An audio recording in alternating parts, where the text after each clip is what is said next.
name's Aileen Hunt. I'm 44 years old. I live in Uig on the Isle of Lewis. I suffer from multiple sclerosis and I have a little business of a grocer shop and post office. MS is a degenerative autoimmune disease. The best way I can think of explaining it is if we all walked around and we were plugged into the mains, there comes a point that somebody pulls the plug on you and your body gives up. That's how MS is. Fatigue is a big issue. It's not about getting tired. After a day's work, you're tired, but fatigue is something that you wake up with in the morning, and overnight your body's supposed to recharge, and you should start with a battery that's 100%, but I'm finding I'm maybe starting with a battery that's at 60%. It's like every step I take, I'm dragging concrete blocks. Sometimes when I'm tired, it's like the soles of my shoes are glued to the floor. Everybody says they have a bad memory. You say to somebody, oh, my memory's so bad, and they say, oh, mine is too. But there's bad and there is bad. I've lost an afternoon and just not been able to remember what I've done. Being in a room with lots of people and all of a sudden you just get too hot, very heat intolerant, but at the same time my legs don't work if the weather's too cold because they just go, I call it like a wooden leg, but it's just really, your leg goes rigid and it takes brute force to bend it. So what MS is to me, it's something I hate. It's a big part of my life, but not in a good way. It affects my husband, it affects my family. And without them and the help that they give me, I wouldn't be able to function if it wasn't for Simon. I wouldn't function from the moment I'm waking up in the morning. He's there for me. He's coping with this as much, if not more, than I am, because in my mind, I know how I am each day. He's only guessing at how I am. He can only look at me and think, well, she's not good today. But he doesn't know what's going on in my mind, and he worries. He worries quite a lot. He cooks for me. He dresses me in the morning. I've never had very good dress sense, but for whatever I wear now, it's his fault. It's difficult, and I think it's more difficult for him than it is for me.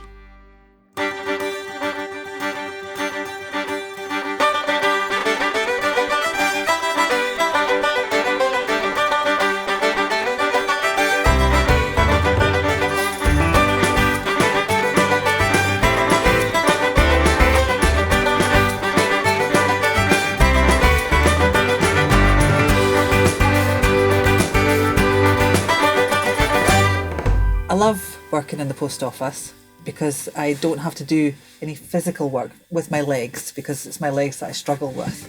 I've always got family or friends helping, so it makes the day easier for me. What do? Well, serve the odd customer and probably talk too much, drink coffee. I like being out and about. I like being not stuck at home doing nothing, because the dog doesn't say much and it's just nice to talk to people. But then I have to get up and move at the end of it, and that's the difficult part, because I've been sitting down all day. But the trouble is, on the other hand, I can't stand all day because I'm not physically able to stand all day. So it's finding a happy medium.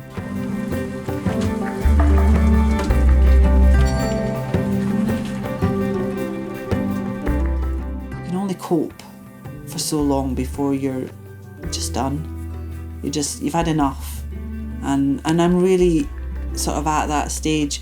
But then when I say that, I get another fight come up and take me by surprise and think, well, no, you're not going to give in to this.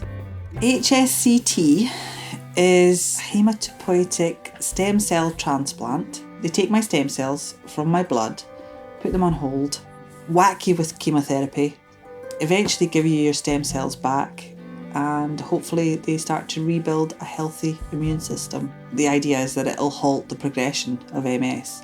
But if you wanted to do it privately, it's only in Sheffield or London that you can do it. You can't get it done in Scotland at the moment.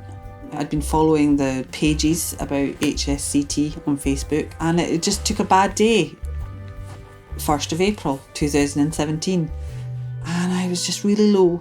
And all the time I've been following the HSCT, I've been envious of people that were going and getting it done, because to me it was something that I couldn't afford to do. Some people are getting it on the NHS in Britain. It's a very strict criteria, but the more people in Scotland that go abroad to have it done, the more there's going to be a call for it in this country. Simon and I had talked briefly about crowdfunding, or how we could raise money to get it done, but nothing was ever really talked about to the extent that we'd made a decision to do something. So I think for something to do, I decided to email Clínica Ruiz in Mexico, and much to my surprise, they got back to me within 2 hours with an email, and then panic set in. How am I going to pay for this? I made the decision, and it was so difficult because I felt like it was begging. So it really was a swallow my pride moment. And looking back at it now, I don't regret it at all. From the moment I did it, money started coming into the account. I was so overwhelmed that each night I would come home and I would check the GoFundMe page, and I just burst into tears, and I wouldn't be able to speak to Simon to tell him who had donated and how much they'd donated, because I was just so overwhelmed. And as soon as she started the fundraising thing, people just got in touch, people we haven't seen for years, and everybody saw it, and of course it spread so quickly that people then start getting in touch and saying, can we do anything? And the fundraising thing started. A few weeks into it, it was too much for me. I then thought, I want to take a step back from this. I want to forget I ever started this, because it was too much. I can't. Overwhelmed it almost seems like an understatement, but I don't know. My vocabulary doesn't have another word that means more than overwhelmed, but believe me, I was much more than overwhelmed. So as the months went on, there were fundraisers, there were little fundraisers, big fundraisers, huge fundraisers. It didn't matter whether it was £5 or whether it was £5,000. They were all heartfelt. It was less than 6 months and we raised the £50,000 target. We went over it. We smashed it. I know she's not going to be running round Strathclyde Country Park like she did years ago. But if there's slight improvements, brilliant. If it stops her MS getting worse, that's what we're hoping for. Anything else is a bonus. We're doing this. It's not me that's doing this. We're doing this to make a better quality of life for both of us. Knowing that she's having it done is going to make her happy, which makes me happy. It's not 100%, and you have to think of, what if it doesn't work for me? And people say to me, oh well, but it will work, And yes, I'm going out with the mindset that it's going to work for me, but as well as being optimistic, I have to be realistic to a certain extent. Let's go with the odds. 80% it's going to work, so 20% is my realism, that what if it doesn't work? If she didn't do it, then she would always look back and say, I wish I had. So if it doesn't work, then there'll be other things. I'm nervous. Aileen's not as nervous as me. I think she's really excited. But I think when I get out there, I think I'll calm down and I'll be happier.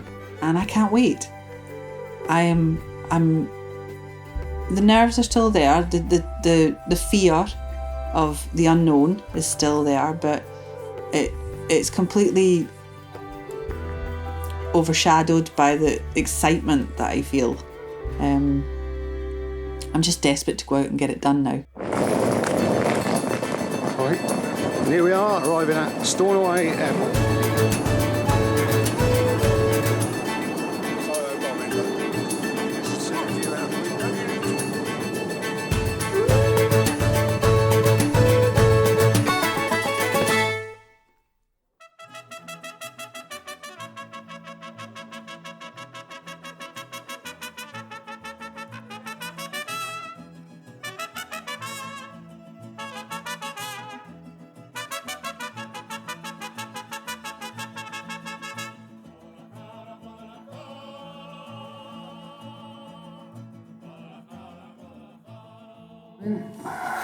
Getting picked up at 7 o'clock. Aileen middle of the night. Aileen won't enjoy that very much, as she said, it's like the middle of the night.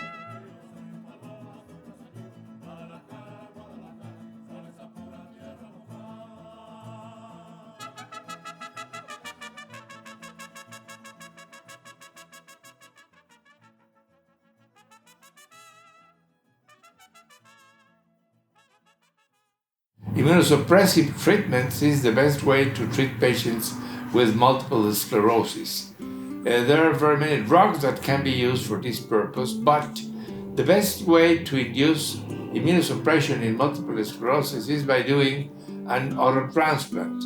This is a way to use high doses of chemotherapy to kill down the immune system without risking the life of the patient. Multiple sclerosis, as many other autoimmune diseases, affect mainly young people and ladies. The median age of the patients that we have transplanted here in Puebla is around 45 years.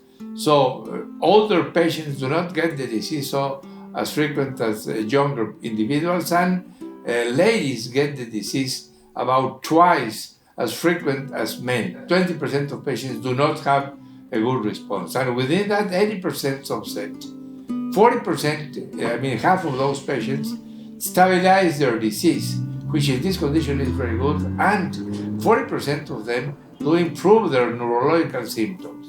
So HSCT still is the best available option for patients with this disease. Well, what they've done so far is basically a medical history, making sure that I'm fit and healthy enough to go through the chemo that they're given. This 2 lots of chemo, from what I can understand, is quite mild as opposed to the ones that I'll get next week. And after this chemo, we're not having to wear masks or watch what we eat, and we stay infection free as much as you can, but next week I think it's going to be pretty much quite serious. I'm the healthiest sick person you'll ever see, basically. From all the results I got back, the doc said that my sugar levels were a bit high. Yeah.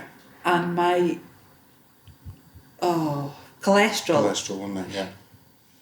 Hey, but other than that, everything was fine. Yeah, I'm spot on. And the people are just fantastic. I mean, all the consultants we've seen are just so welcoming. And smile. and they talk to you like a normal person. There's no language barrier either, even though we don't speak Spanish. They speak such good English. They're really good. It puts us to shame that we haven't made an effort to speak Spanish. Yeah. But they give you the time as well. There's no rush. Yeah.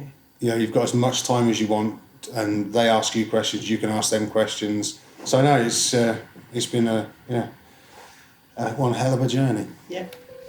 I wish I could name each and every one of them, but that wouldn't be possible because there's been so many people that have got us here, not necessarily donating cash, but donating their time, their support. Unbelievably grateful. There aren't any words that get a bit teary. Well, yeah, you're right. There aren't any words to express. Yeah, to express how we feel. Yeah. Apart from grateful forever. Couldn't have done it without them. I was actually just saying earlier, wasn't I, that I still can't believe we're here. And talking to the other people in the clinic, that they're the same. They just can't believe that they're actually here getting this done. Mm-hmm. And it's, potentially life-changing, hopefully life-changing. Definitely. So many months down the line, I will know if it's worked for me or not. And if it's worked for me, fantastic. Celebrations. If it hasn't, then let's move on to the next thing and let's just carry on. Keep calm and carry on.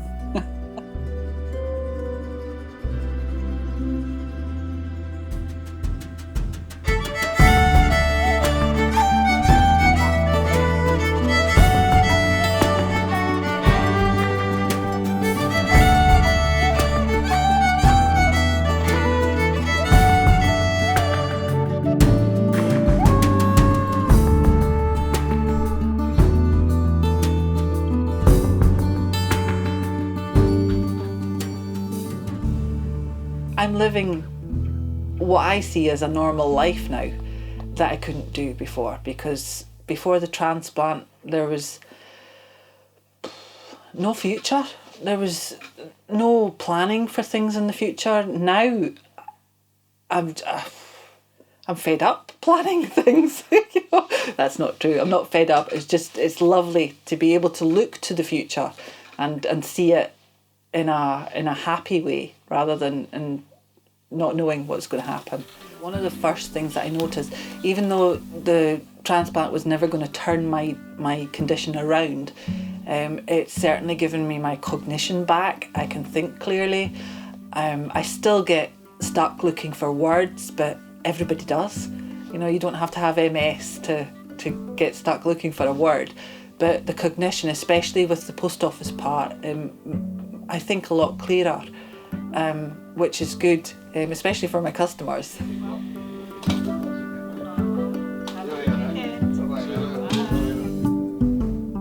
Simon was over one day and he was watching me walk about in the shop with my rollator, and he said, wouldn't it be better to have a wheelchair in here? And I never thought of it. I just never thought that I couldn't get my rollator in behind the counter because of the wrought iron grille that was here.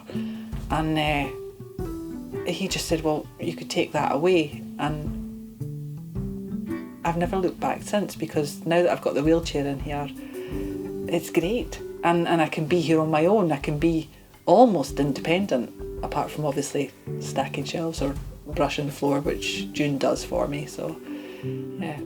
Because now when I wake up in the morning, I don't have to think, am I going to be able to walk? You know, I take it for granted now that I'm going to be able to walk.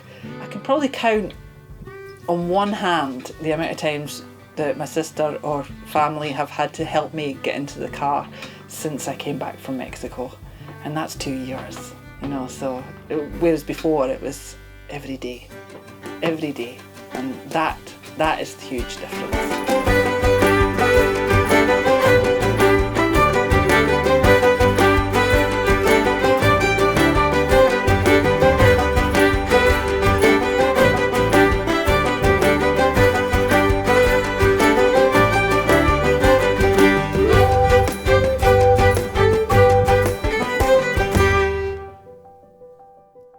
We did it basically to halt the progression of the MS, which it has done. She's not got worse at all since we've had it done.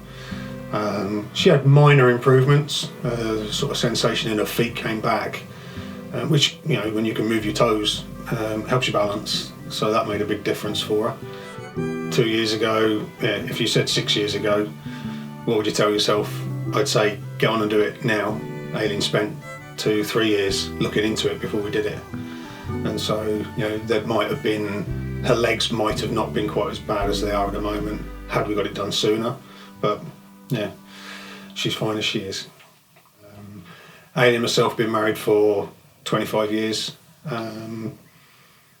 We're not just an unmarried couple, you know, we're best friends. We've been through so much together. So yeah, support is massive. I try and do as much as I can for Aileen just to save her energy, because her energy level, it's like that old tablet she's given me. The battery doesn't last very long, and she's the same. So the more I can do, you know, whether it's changing the bed, whether it's doing the hoovering, cooking, washing, just basically do as much as I possibly can.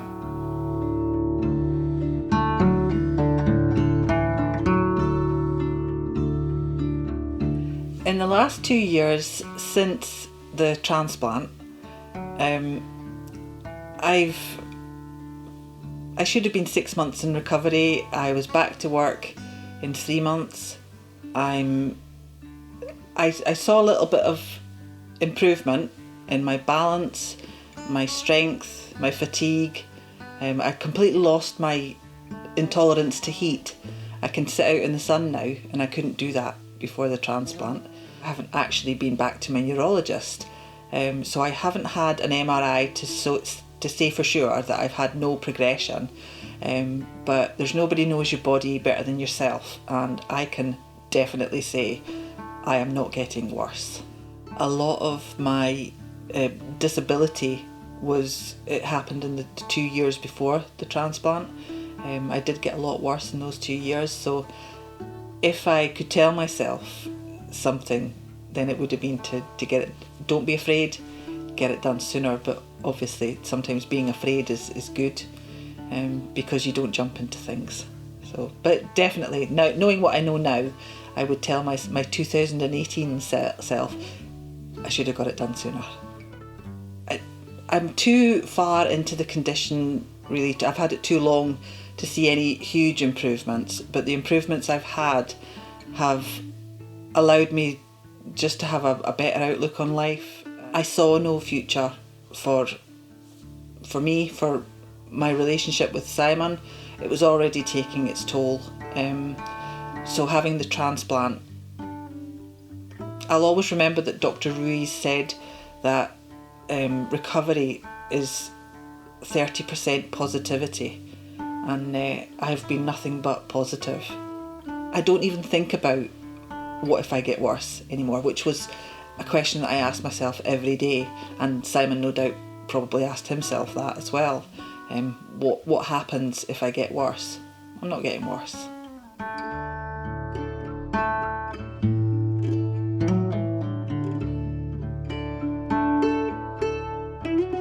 I don't want to even think about what condition you might be in now had we not done it. It's been such a huge part of the last few years, the fundraising before, and then after the transplant. It's been such a huge part that it's difficult to think outside of what things were like before that. Our life is full of fun. It is full of fun. Yeah. We have a laugh. We make fun of each other. I mean, I make quite a bit of fun of Aileen with a disability, but it's all done in jest, and it's what gets us through the day. I just run him over with my wheelchair. Yeah, we just have a laugh. We have a giggle, and which we always did. We did that before, but now it's really good. It really helps to laugh about my condition, about our lives, because it's like I've said before, positivity, having a laugh. It's normal. It's good. It is. Sometimes it's just all you need, really, to get through things. So, a typical weekend is the weather like we've got at the moment, which is most unpleasant. But if it's a nice weekend, we'll sit outside and eat in the garden, and we'll just literally sit outside and enjoy the sunshine. Which now that Aileen can. Yeah. Which is fantastic. Our biggest plan for the future will to actually be to build our own house, because this house that we live in here is courtesy of my job. So yes, it would be very nice to build our own house and retire. I don't know if I'll retire. I've just got into working again, so I might just enjoy that for a little while longer. Yeah. And we're not retiring age. No. Well, you're closer to it than I am. Very good.